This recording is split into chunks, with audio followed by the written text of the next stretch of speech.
والسلام على أشرف الأنبياء والمرسلين وعلى آله وأصحابه ومن تبعهم بإحسان إلى يوم الدين أما بعد. Assalamualaikum warahmatullahi ta'ala wabarakatuh. Apa khabar, semua sihat hari ini? Alhamdulillah, dah sampai ke bulan Disember nampaknya kita dah hampir selesai 2022. Ya, dan kita mungkin sudah pun merancang beberapa komitmen untuk 2023. Cepat sangat masa berlalu, rasanya bila nak tulis tu kadang tersasul lagi tulis 2021. Punya nak masuk 2023.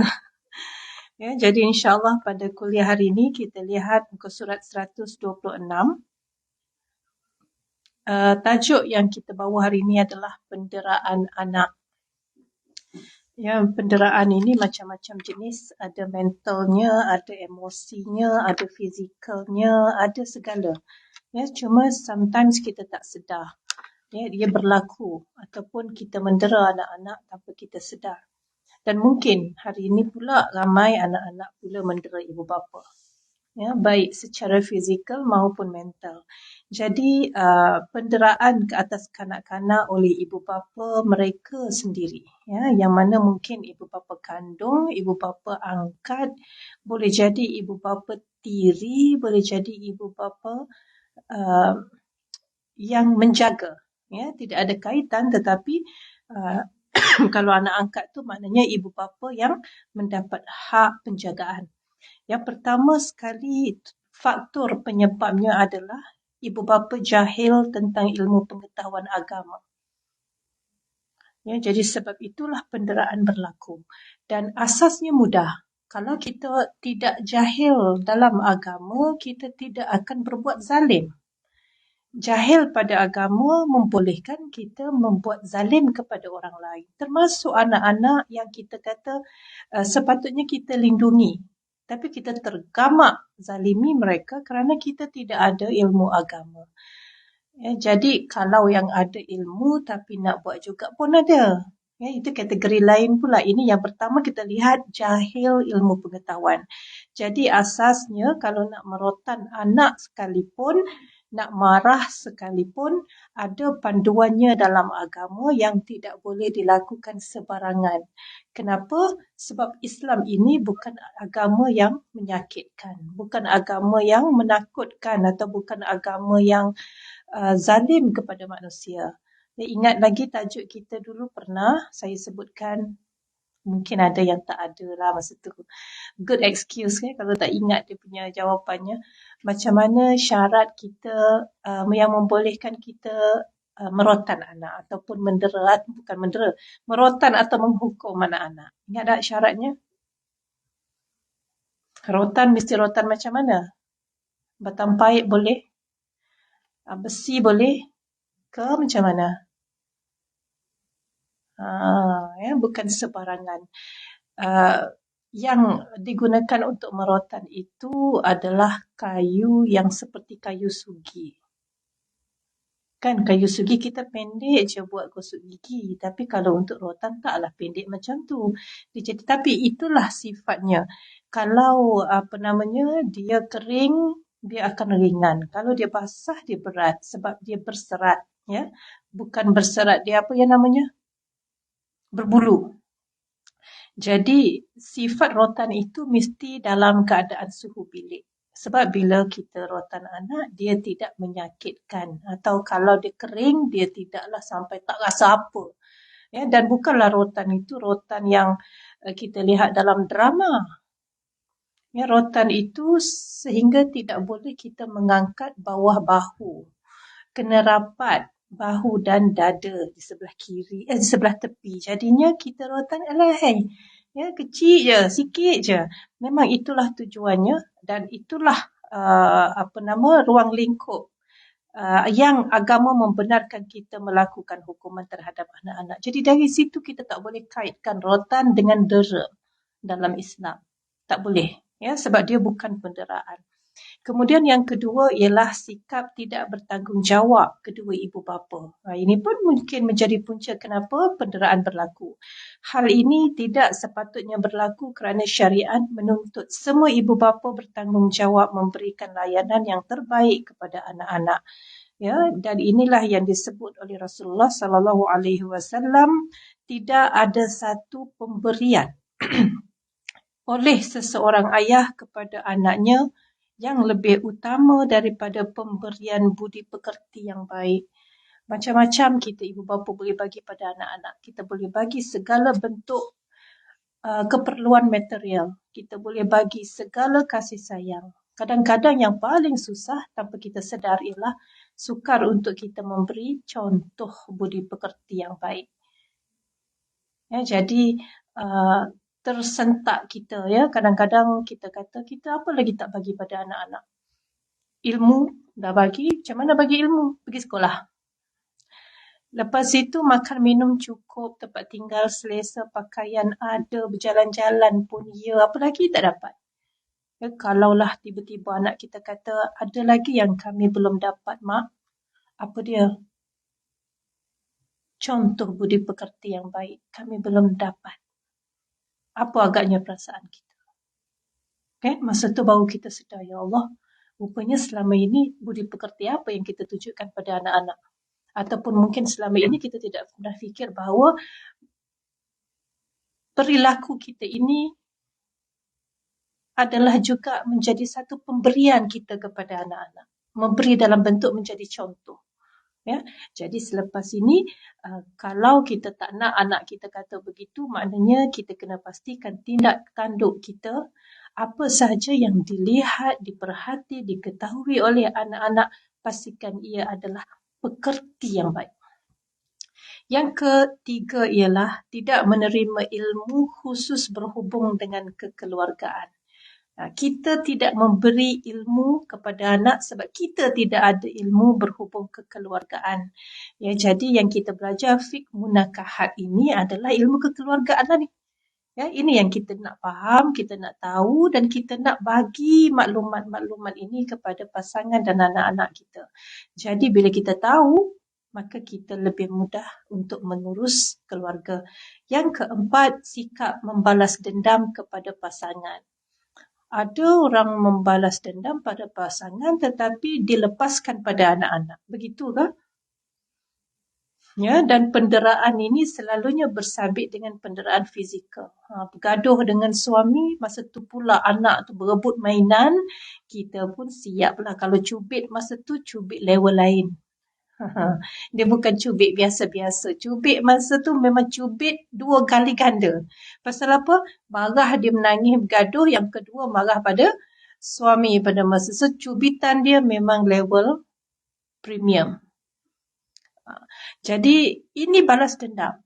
Ada juga yang membalas dendam kerana dendam yang lama. Jadi dia balas impak itu dapat dirasai oleh anak-anak. Pasal pasangan tak ada dah bercerai.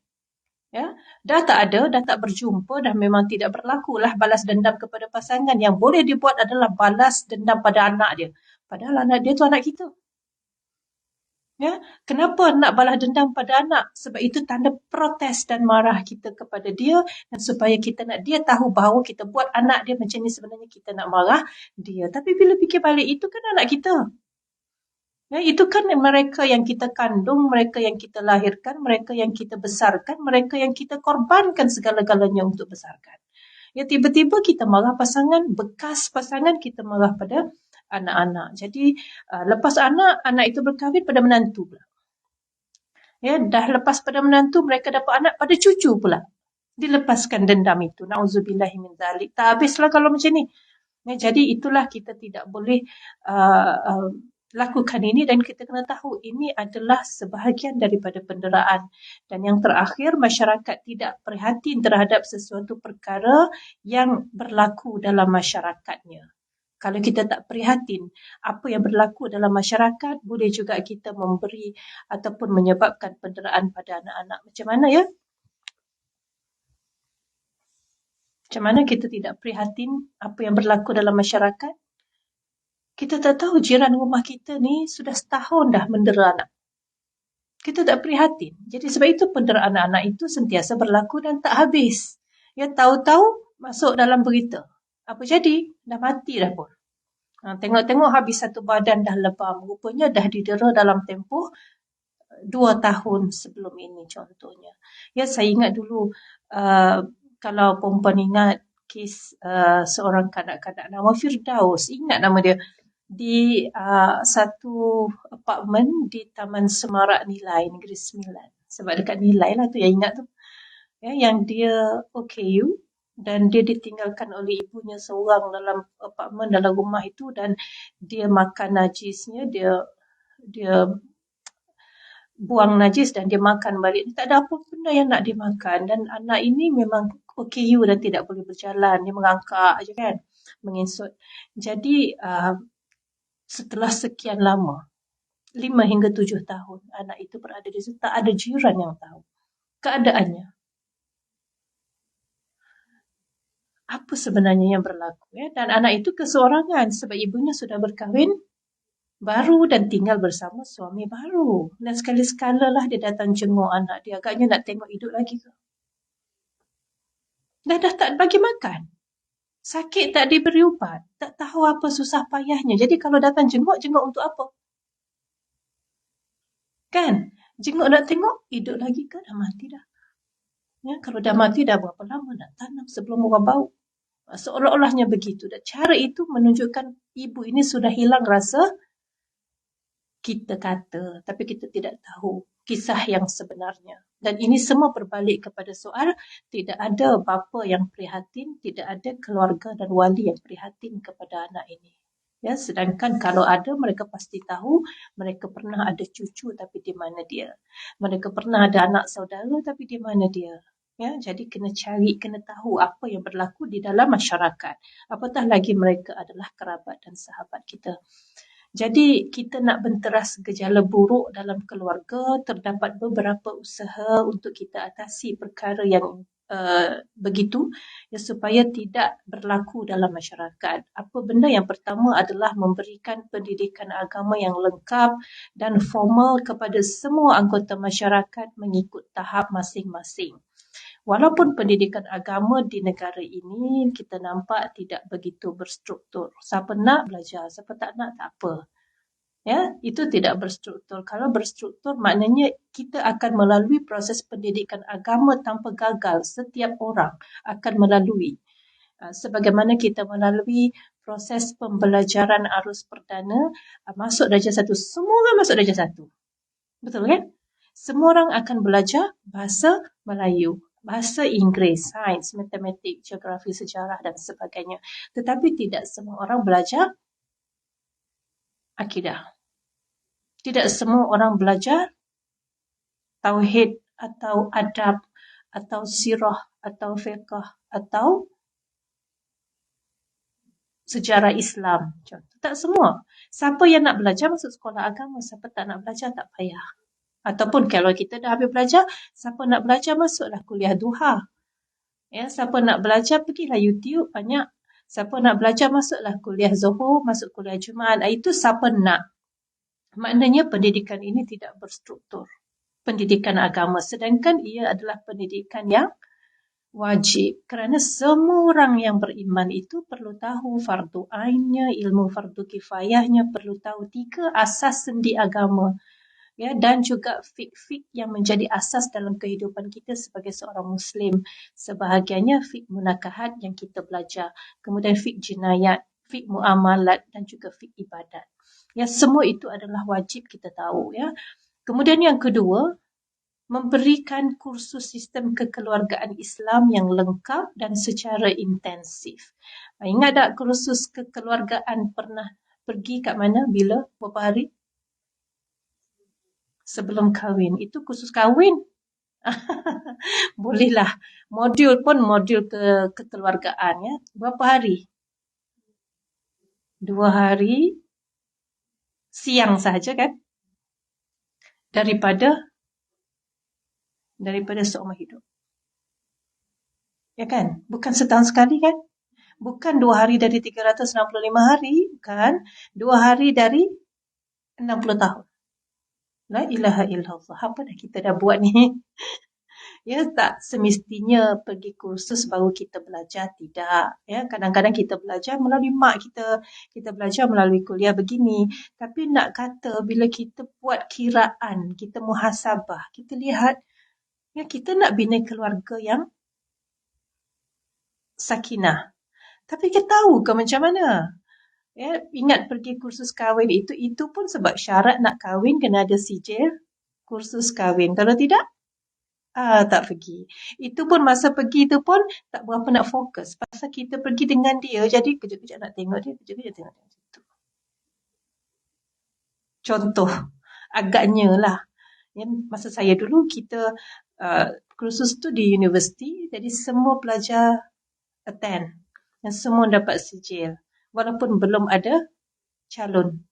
Tak tahu, tak ada siapa. Tapi dah lalang ada kursus kahwin hari Sabtu dan Ahad, kita pergi je lah. Dapatlah sijil. Sijil tu valid untuk beberapa tahun. Ya, tak kahwin juga setelah beberapa tahun yang ditetapkan itu kena pergi kursus baru. Ya, jadi kenalah cari cepat-cepat, takut sijil tu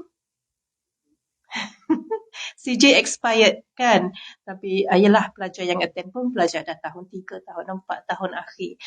Jadi pada masa itu saya ingat, ialah kita tidak ada hala tuju.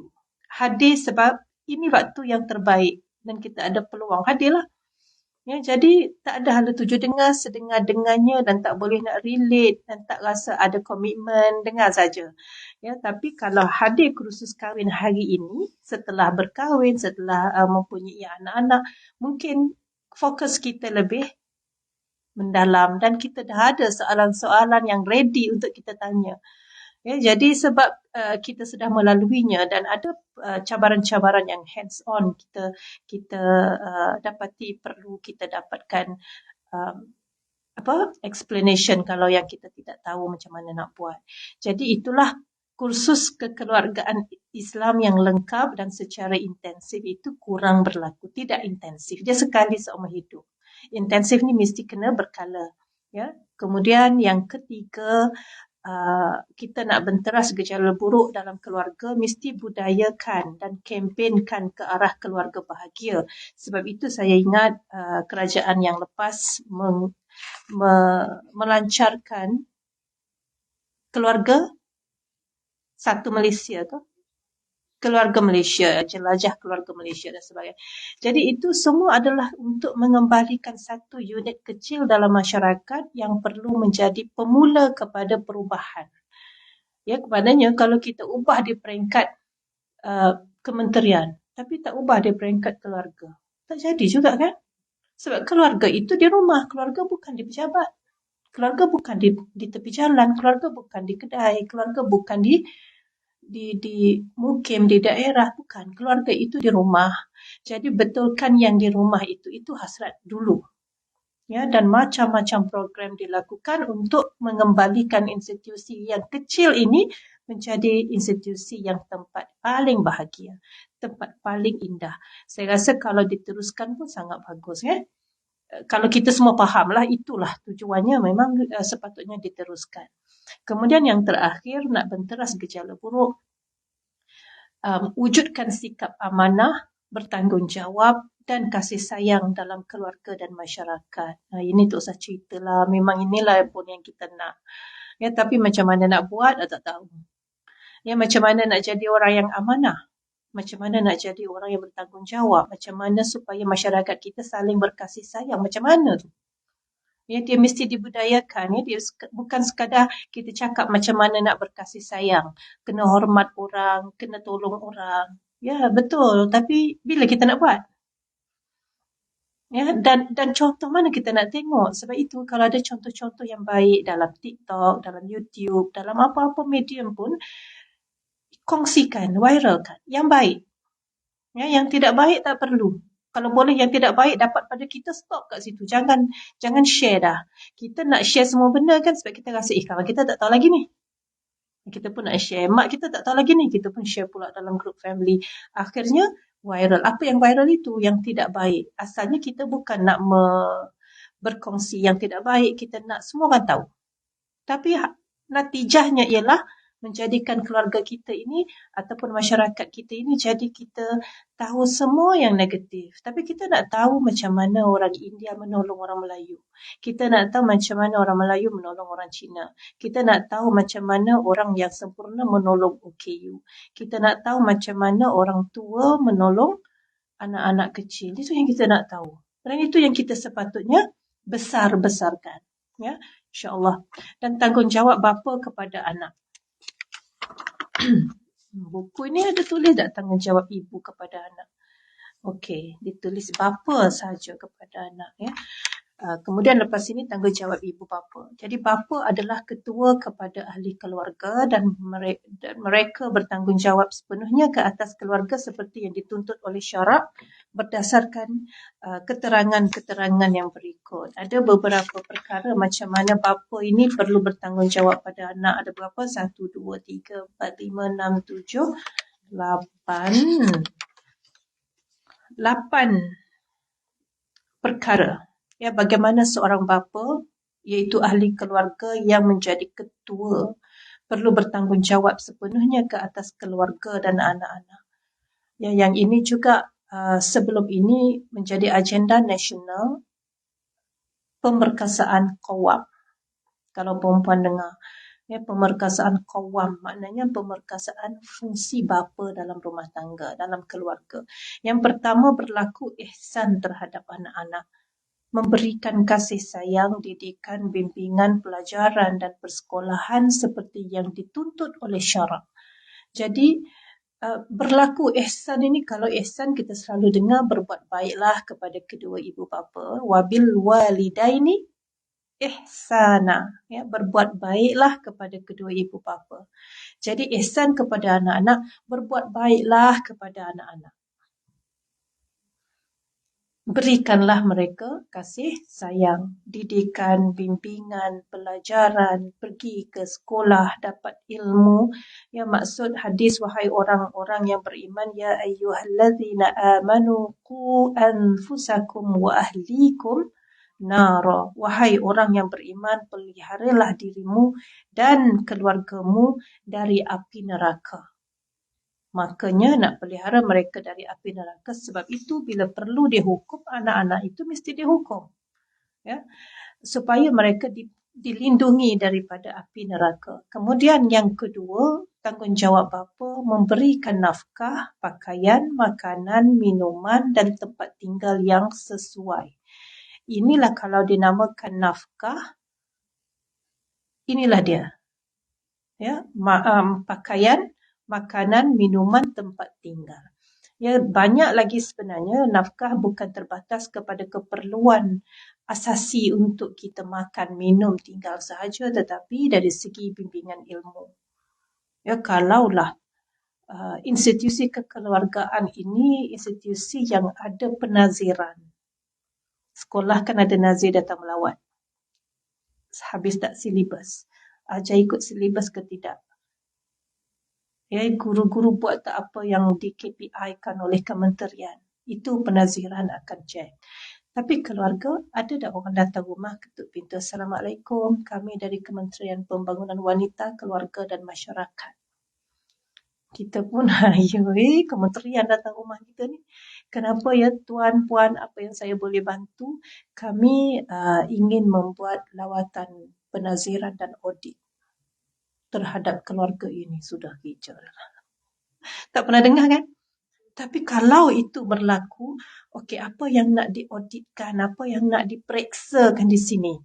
Dia pun tengok keluarga ini berapa orang ahlinya, siapa yang masih ada, siapa yang sudah tidak ada, macam mana kualiti ibadah dalam keluarga ini, macam mana pendidikan, macam mana ekonomi, macam mana sosial, macam mana kepatuhan terhadap adab, macam mana kepatuhan terhadap kepercayaan mengikut agama mereka anuti. Kalau berlaku penaziran begitu, agak-agak macam mana kita dalam keluarga kita?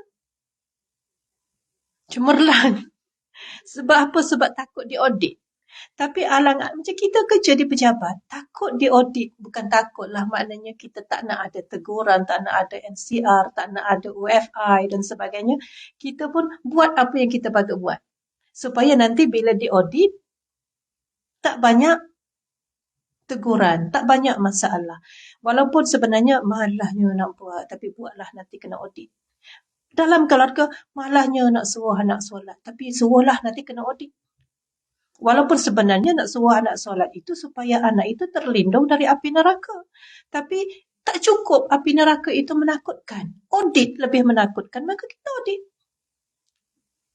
Kan, ya Allah, tak berlaku. Tapi kalau berlaku, itulah mungkin di mana institusi keluarga itu menjadi lebih serius untuk ditambah baik. Oleh siapa? Oleh bapa lah. Sebab bapa lah yang bertanggungjawab untuk semua ini. Jadi sekarang ini macam mana?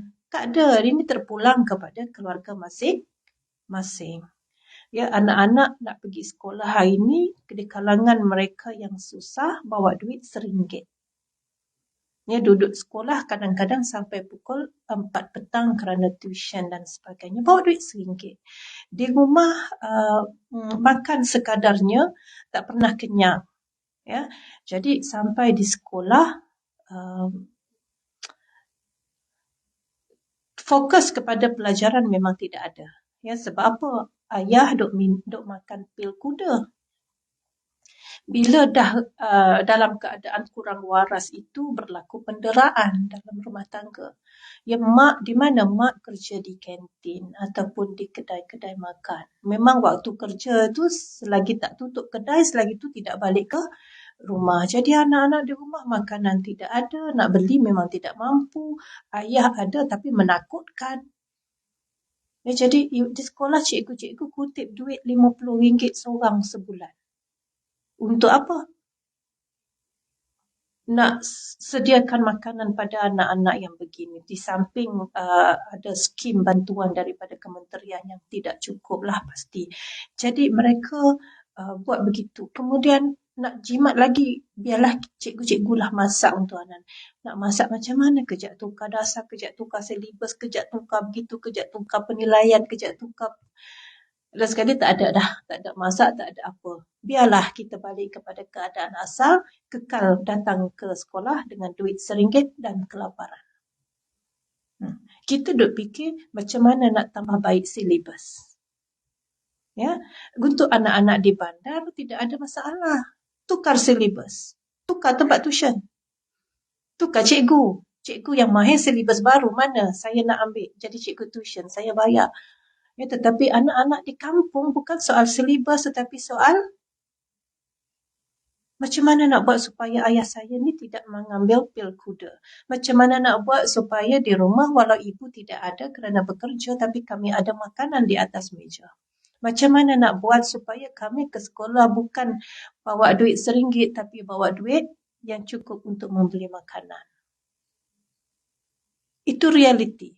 Ya, jadi kita di sini nak cerita soal bapa mesti memberi nafkah, mesti memberi pakaian, mesti memberi makanan, minuman, tempat tinggal yang sesuai.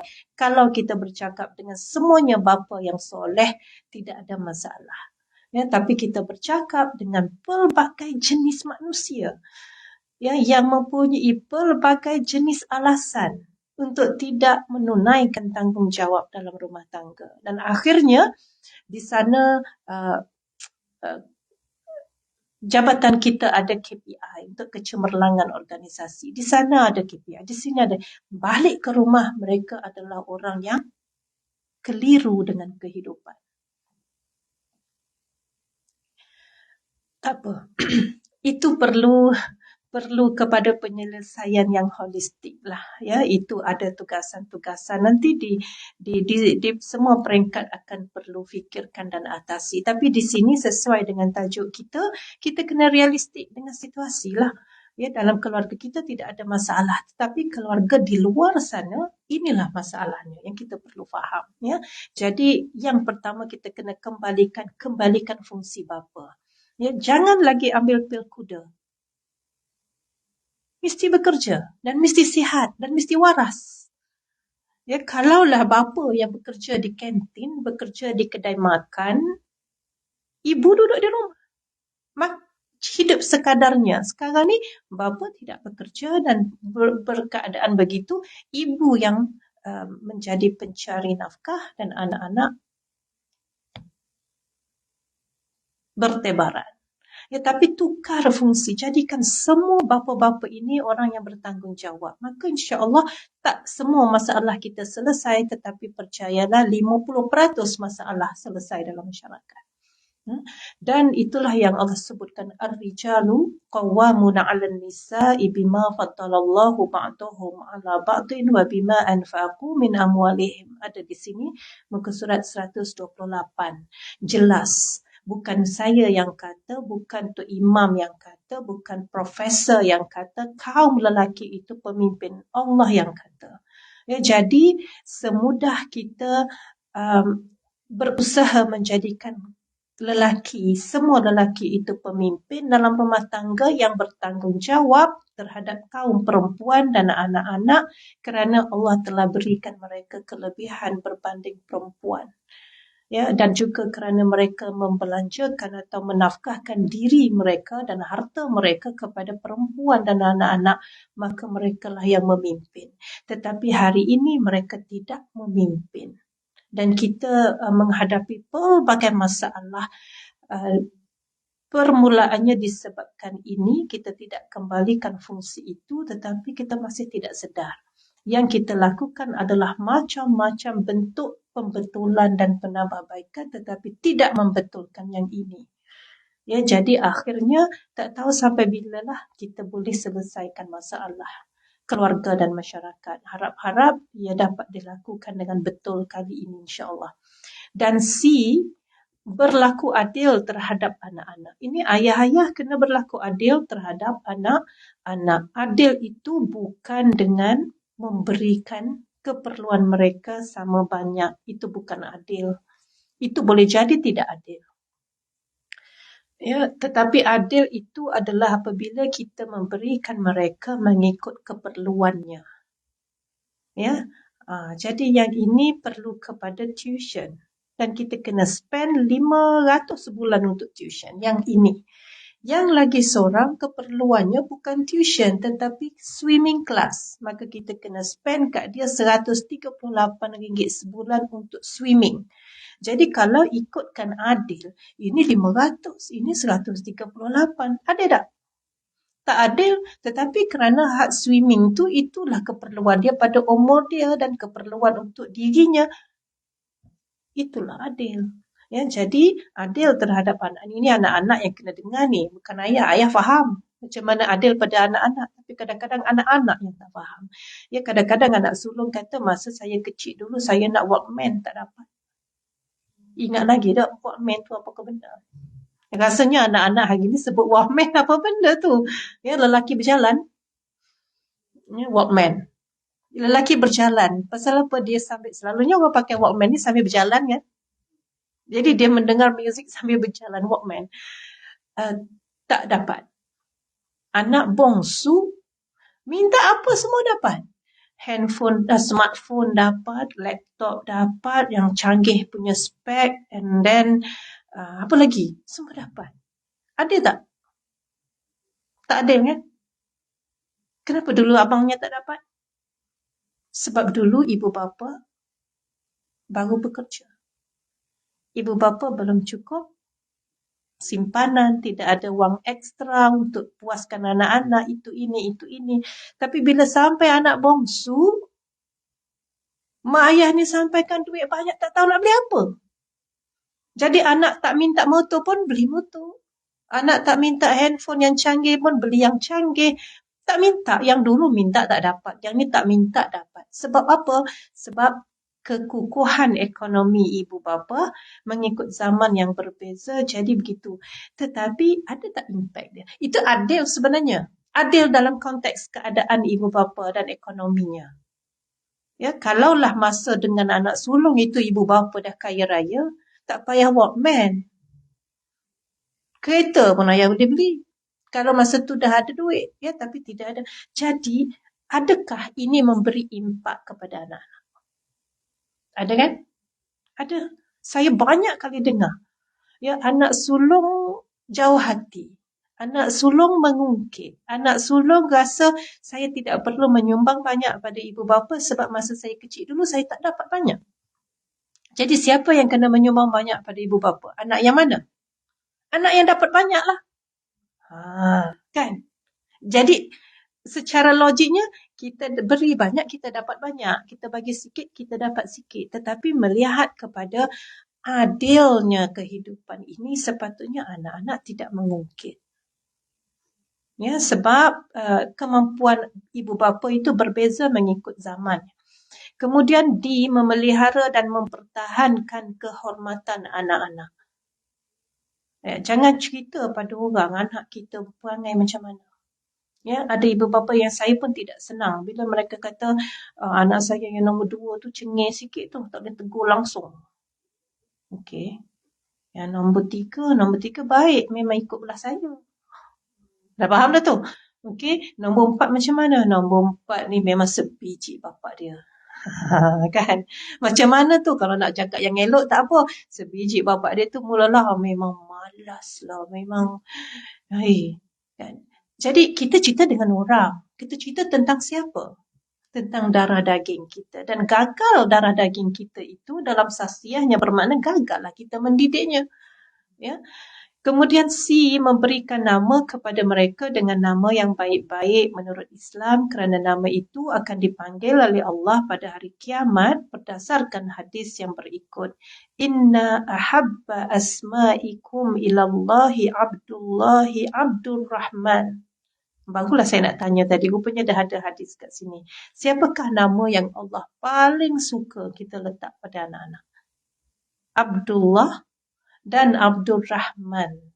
Kalau lelaki, jangan pula anak perempuan letak Abdul Rahman, mentang-mentang nama ni Allah suka. Dia Abdullah dengan Abdul Rahman, dia tak akan boleh jadi perempuan nama ni. Dia tak boleh jadi Rahim, boleh Rahimah. Kan? Fahim pun boleh Fahimah. Tapi Abdul tetap lelaki. Ya, Abdul Rahman tetap lelaki. Abdul pun tetap lelaki. Jadi sebaik-baik nama di sisi Allah adalah Abdullah dan Abdul Rahman. Jangan letak nama yang merupakan nama Allah yang sebagai contoh, ya. Antara nama Allah adalah Al-Hakam.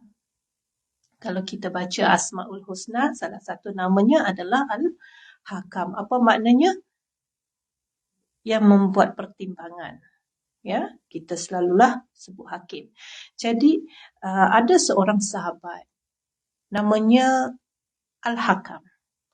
Jadi kebetulan namanya Al-Hakam, sahabat-sahabat lain yang bergaduh, berselisih faham, suka pergi berjumpa dengan Al-Hakam untuk minta Al-Hakam selesaikan pertikaian mereka. Kebetulan, kadang-kadang nama tu dah dekat dengan watak kita mungkin, ataupun nama mempengaruhi watak kita, tak tahulah.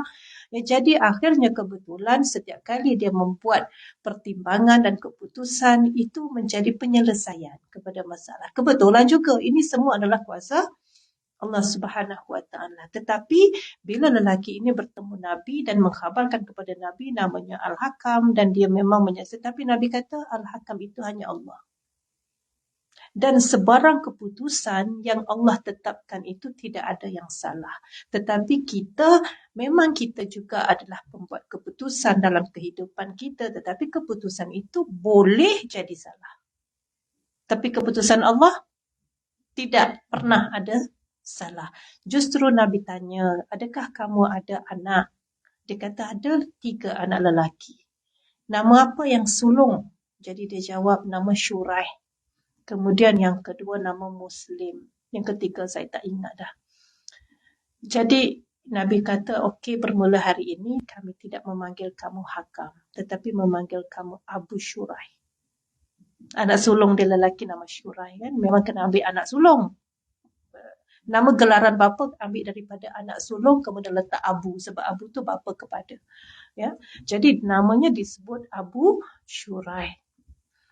Dan beberapa kisah yang lain juga bila mana nama itu tidak sesuai dengan diri anak-anak. Sebab itu dalam masyarakat Melayu dia tukar nama dengan Ahmad Albab. Kan, dia tak boleh nak bawa ni nama tak sesuai dengan dia dan sebagainya. Macam mana orang dulu-dulu nenek moyang kita ni dia boleh ubah masalah anak-anak ni, kuat menangis lah, sakit lah apa, tukar nama sihat. Logik tak? Tak terfikir ke? Kuat menangis, tukar nama, elok, diam. Tukar nama. Ya, kadang-kadang nama tak tukar, gelaran itu tu. Ditukar. Nama panggilan lain kan, nama dia lain tapi dipanggil lain. Kenapa? Masa kecil dulu kuat menangis. Jadi ustaz suruh tukar ataupun tok guru kata ataupun ada orang tua kata tukar nama lah. Tukar jadi okey. Itulah asasnya. Dia bukan saja-saja, bukan adat dan uruf semata-mata, tapi ada kisah dari sudut hukum syarak. Jadi nama ni berat kadang-kadang disebabkan oleh kita meletakkan nama Allah kepada anak-anak. Sebab itu manusia ni kalau boleh, bukan kalau boleh, memang kena ada Abdul. Jadi Abdullah. Rahman, jangan letak Ar-Rahman. Tak boleh. Itu nama Allah. Kena letak Abdul Rahman. Hamba kepada Allah. Juga Ar-Rahim, tak boleh. Abdul Rahim. Al-Ghaffar, tak boleh. Abdul Ghaffar. Ya. Jadi ini nama yang paling Allah suka, Abdullah dan juga Abdul Rahman. Kemudian F, menghormati hak nasab ataupun keturunan dan juga hadonah, penjagaan, pemeliharaan dan rodoah ya, adalah penyusuan yang telah diaturkan oleh Islam. Jadi Islam dah tetapkan nasab mesti mengikut keturunan bapa. Nasab tidak boleh mengikut keturunan ibu. Dan hadonah pula macam mana? Berlaku perpisahan suami isteri atau kematian salah seorang, maka anak itu di bawah penjagaan siapa? Kalau ayah meninggal, tinggallah isteri ataupun ibu dengan anak. Anak itu tidak semestinya dalam penjagaan ibu.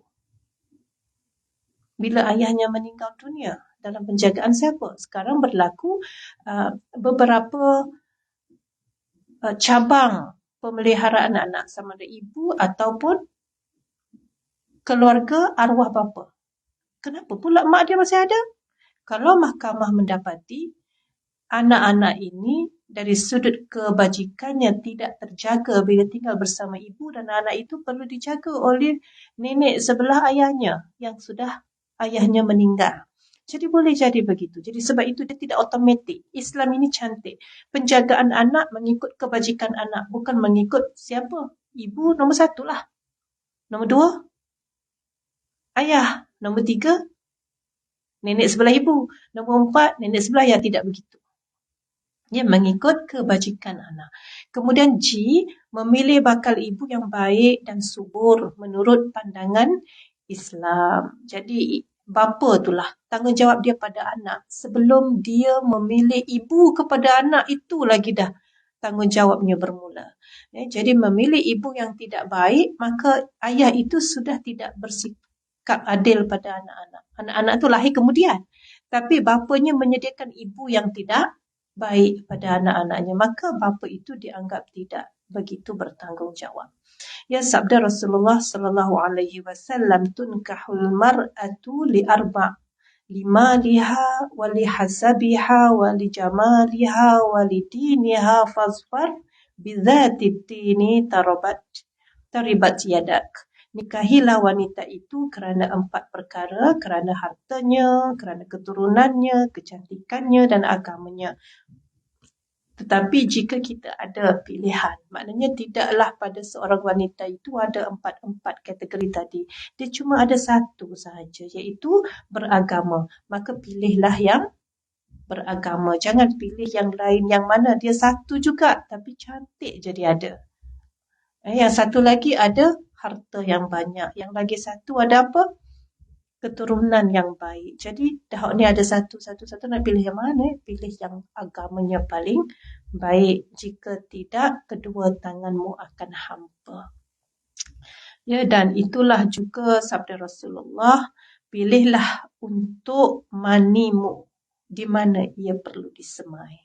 Sesungguhnya kaum wanita melahirkan anak-anak yang menyerupai saudara lelaki dan saudara wanita mereka. Maknanya menyerupai keturunan-keturunan mereka. Jadi sebab itu, semailah air manimu di rahim wanita yang solehah.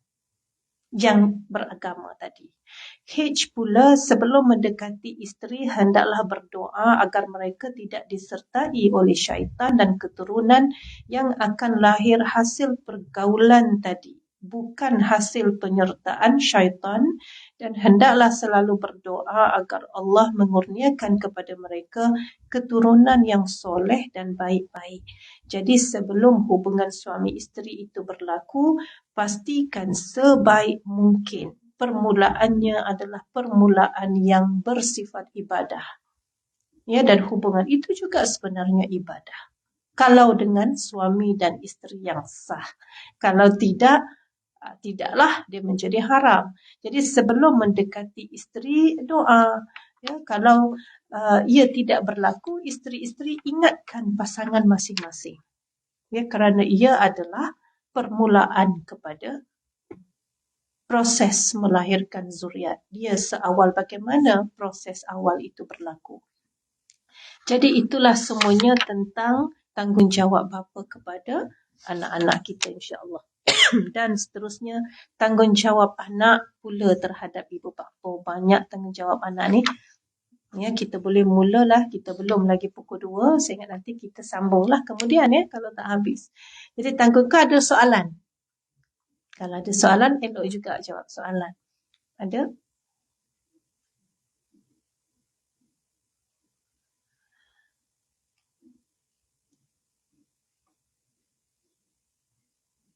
Ya.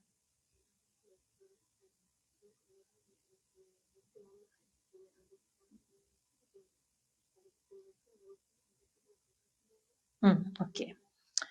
Soalan yang sangat realistik saya rasa, sebab hari ni kita tak ada rotan kat rumah.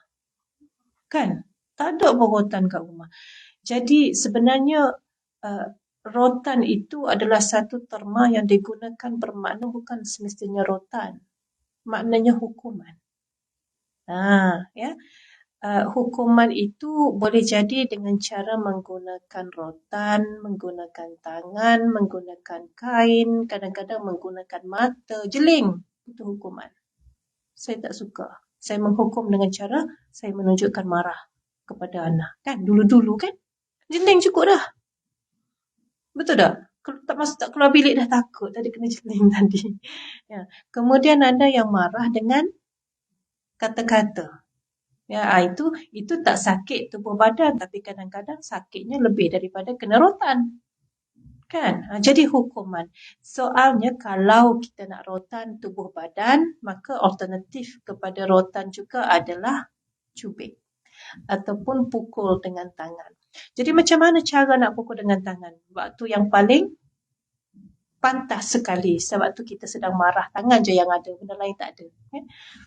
Soalnya kita kena faham bahawa rukun merotan anak itu sendiri adalah ia tidak boleh dilakukan sebab tu kita sedang marah. Pasal apa nak guna tangan? Pasal masa tengah marah tu hanya ada tangan saja.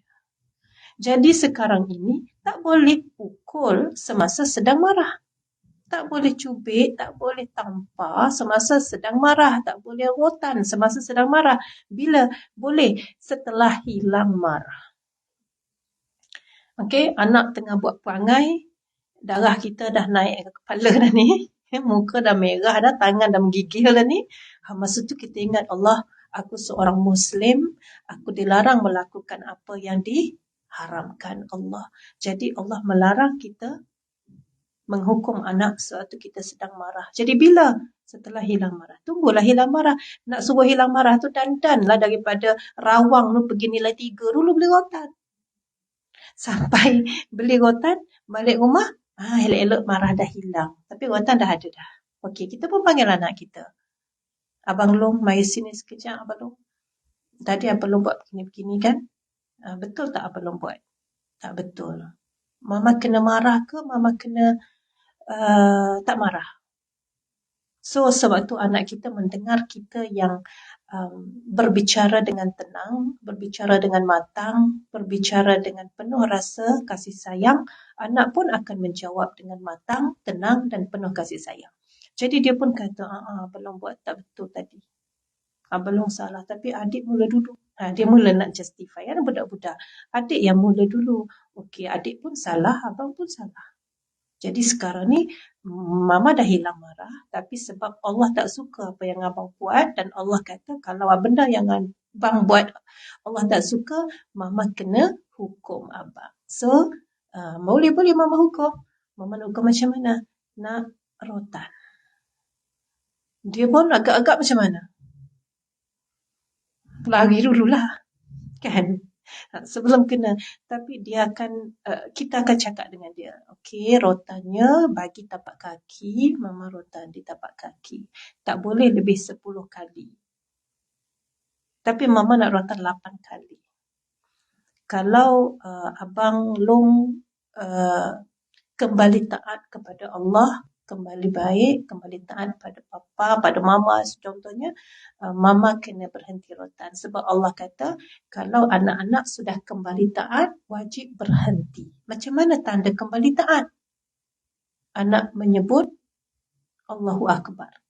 Anak menyebut minta maaf ayah, minta maaf ibu. Itu tanda dia sudah kembali taat. Maka wajib berhenti pada masa itu.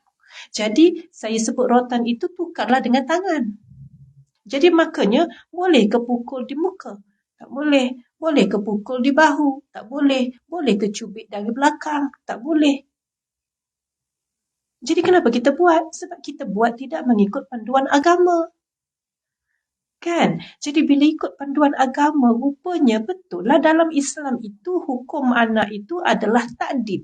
Iaitu mengajar mereka supaya kembali taat. Bukan marah. Dia tak ada kaitan antara hukum dan marah. Dalam Islam tidak ada kaitan hukum dan marah. Kita yang meletakkan hubungan itu. Marah hukum. Dalam Islam tidak. Ya, hukum itu untuk menyelamatkan mereka dari api neraka. Sebab itu kata Imam Al-Ghazali, level yang saya selalu ulang juga dalam kuliah ini, level kita mendidik anak mula-mula dengan taujih, yang kedua dengan tasbit, yang ketiga dengan himayah.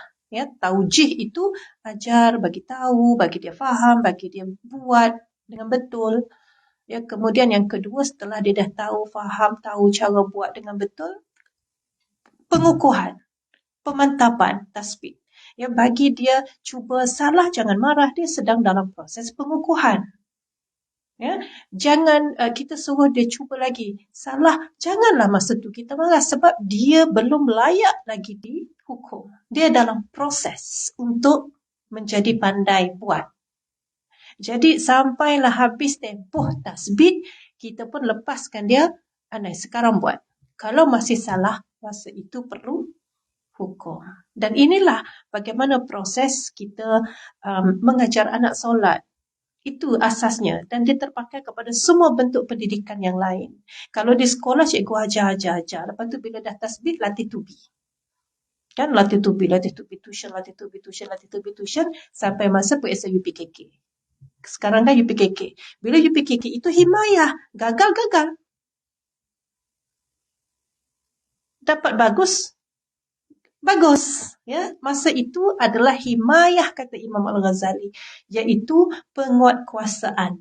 Jadi kita pun sama dengan anak-anak, habis dah kita ajar semua, habis dah tempoh mantap, yang terakhir himayah. Maknanya tak buat juga, kalau solat 10 tahun kan, tak buat juga hukum. Bukan marah, hukum. Sebab kita menunaikan tanggungjawab sebagai ibu bapa, perlu menghukum. Yang berlaku hari ini, ajar, lepas itu tak hukum. Ataupun hukum tapi dia tak pernah ajar. Ya, ataupun pemantapan, sampai ketua pemantapan. Sepatutnya pemantapan dalam solat itu hingga 10 tahun aja. Dah 10 tahun tak ada pemantapan lagi. Dah kena kuat kuasakan. Kalau tak buat maka kena hukum. Jadi cantik sungguh. Cakaplah dalam bidang apapun dalam Islam ini ada ilmunya. Yang kita tidak tahu itu bukan kerana tidak ada panduannya, tetapi kerana kita tak tahu. Tak tahu. Ya, jadi ada lagi soalan yang lain. So macam mana cara nak tampar, itulah dia. Ya. Tapi kan bila dah hilang marah, agak-agak nak tampar. Nak pukul tak dengan tangan? Hilang dah marah ni. Sebab nak tunggu hilang marah baru nak cubit kan. Tapi dah hilang marah, nak cubit? Tak. Ataupun nak rotan tak? Hilang dah marah ni. Tak rotan. Sebenarnya itulah tujuannya. Sebab kalau boleh, jangan rotan. Sebab itu hudud pun sama. Mencuri potong tangan. Tapi nak potong tangan, bukti kena macam gini, saksi kena macam gini, jumlah duit yang dicuri atau harta yang dicuri mesti lebih daripada 6 dirham, begini-begini, syarat orang yang menjadi saksi itu begini-begini-begini, pakai spek tak boleh, power mata rosak tak boleh. Akhirnya berlaku ke tidak hudud? Potong tangan itu berlaku atau tidak? Tak berlaku, tak cukup syarat. Sebab tujuannya bukan nak suruh potong. Tujuannya ialah supaya tekan soal mendidik. Tekan soal taujih dan juga tasbih tadi. Himayah itu syarat terlalu banyak, sudahnya kita kata banyak kerja lah aku nak buat. Duk tunggu hilang marah lah, lepas tu duk tengok macam mana cara nak rotan lah, gini-gini, pening kepala, baik pergi masak. Kan? Akhirnya ibu-ibu tidak buat. Tetapi perlu tahu supaya ibu-ibu boleh sampaikan pada anak-anak. Ini salah, ini kena hukum dan begini-begini ya.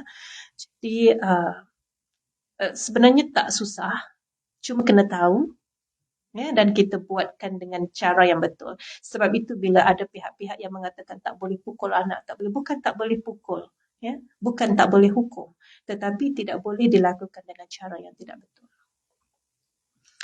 Wallahu ta'ala alam. Menggigil dah nampak tu ha. Jadi alhamdulillah, syukur dapatlah kita selesaikan tanggungjawab bapa terhadap anak tadi, dan untuk kuliah seterusnya tanggungjawab anak kepada ibu bapa, insya-Allah kita berkuliah pada tahun hadapan. Jauh bunyinya. Tahun hadapan. Rasanya tahun depan tamatlah kitab kita ni. Ya, fiqh menakahat, selesailah satu urusan utama dalam kehidupan kita, menyempurnakan ilmu. Mudah-mudahan itu juga menjadi sebab kita dapat meningkatkan amal soleh, menjadi orang yang lebih bertakwa dan beriman kepada Allah, insya-Allah. Jadi saya minta maaf silap dan salah untuk kuliah kali ini, dan semoga panjang umur itu kita bertemu pada tahun hadapan insya-Allah. Wabillahi taufiq wal hidayah. Assalamualaikum warahmatullahi taala wabarakatuh. Puan macam tak biasa.